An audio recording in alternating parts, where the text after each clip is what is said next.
శ్రీ గురుభ్యో నమ శ్రీ మాత్రే నమ.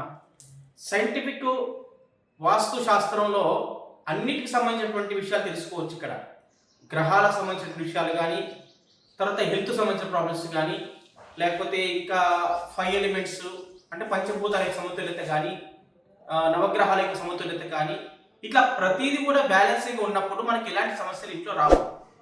ఏ దోషం ఉంటే ఆ దోషం వల్ల మనకి ఎలాంటి సమస్యలు వస్తాయి. ఉదాహరణకి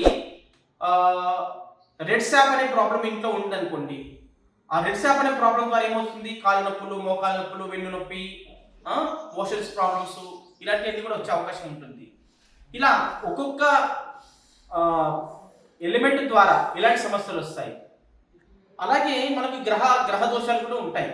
ఆ గ్రహ దోషాల యొక్క ప్రభావం చేత ఒక విధంగా చెప్పాలంటే ఒక వస్తువు లేదంటే భూమి, ఆ భూమి ఉంది అంటే ఆ భూమి ద్వారా మన పంచభూతాలు ఆకర్షిస్తున్నాయా, లేకపోతే మన ఆ భూమి ఉంది అంటే అది పాజిటివ్ ఉందా నెగిటివ్ ఉందా? ఆ నెగిటివ్ ఉండడం వలన ఇలాంటి నెగిటివ్ ఉండి దాని యొక్క కిరణాల వలన అది ఎలా మనకు నెగిటివ్ చేస్తుంది అనేటువంటిది మనం స్పష్టంగా తెలుసుకోవచ్చు.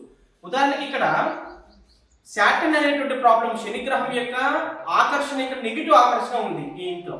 కాబట్టి ఆ శని ప్రభావం చేత వచ్చేటువంటి సమస్యలు ఏవైతే ఉన్నాయో అనేక రకాల సమస్యలు ఉంటాయి. శనిగ్రహం యొక్క దోషం వలన అనేక సమస్యలు వస్తాయి. ఏ సమస్యలనే రావచ్చు. ఇదే పర్టికులర్ వస్తుందంటే దాని జాతకానికి ఆ ఇంట్లో ఉన్నటువంటి నెగిటివ్ నుంచి కంపేర్ చేసినప్పుడు వాళ్ళకు ఆ సమస్యలు వస్తాయి. శని యొక్క ప్రభావం చేత కూడా, ఉదాహరణకి శనిగ్రహ దోషం ఉంది ఆ వ్యక్తికి, ఇంట్లో కూడా శనిగ్రహ దోషం ఉంది. ఆ రెండు దోషాలు ఏకమైనప్పుడు వాళ్లకు శని విపరీతంగా వాళ్ళని పీడించి అధోగతి పాలు చేస్తారు. ఎందుకంటే కాళ్ళ నొప్పులు రావడము, మోకాళ్ళ నొప్పులు రావడం, కీళ్ళొప్పులు, బోన్ రిలేటెడ్ ప్రాబ్లమ్స్ రావడం, లేకపోతే కొన్ని ఆపరేషన్స్, సర్జరీ జరగడము, ఇలా అనుకోకుండా యాక్సిడెంట్ కావడము, లేకపోతే కాలు జారి కింది పడిపోవడము, బాత్రూంలో పడిపోవడం, ఇట్లా ఏదో ఒక సమస్య చేత ఈ యొక్క నెగిటివ్ ఎనర్జీ వల్ల వచ్చే అవకాశం ఉంటుంది. కాబట్టి ఇలాంటి సైంటిఫిక్ వస్తువులు ఏంటంటే ఆ పరిహారం చేసినట్లయితే మనం ధైర్యంగా ఎలాంటి సమస్య లేదని చెప్పి మనం ముందుకు సాగవచ్చు.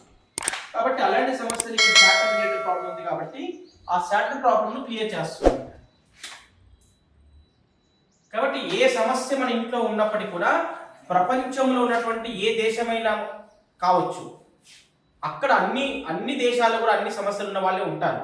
కాబట్టి ఆ దేశము ఏదైనా ఉన్నప్పటికీ, అమెరికా కానీ, లండన్ కానీ, ఇంకే దేశం అని తీసుకోండి మీరు, సింగపూర్ కానీ, ఆ దేశంలో కూడా ఇలాంటి ఎర్తే ఉంటుంది, పంచభూతాలు ఉంటాయి, నవగ్రహాలు ఉంటాయి. కాబట్టి వీటి వలన వచ్చే సమస్యలను మనం కంట్రోల్ చేస్తున్నాం. అది వాళ్ళు వాస్తు నమ్మని నమ్మకపోని. కాబట్టి మనం చేసేటటువంటిది విశ్వవ్యాప్తమైనటువంటిది సైంటిఫిక్ వాస్తు. శుభం పోయాలి.